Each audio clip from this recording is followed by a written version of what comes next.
Narayanguda PS limits के एक मकान में 2 करोड़ की चोरी की वारदात पेश आई।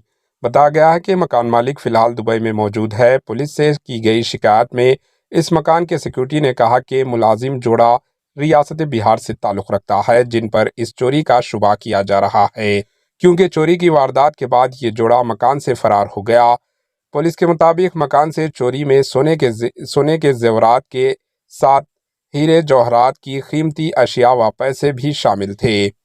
पुलिस ने इस सिलसिले में केस दर्ज करके फरार जोड़े की तलाश शुरू कर दी है। Bureau report, HN news.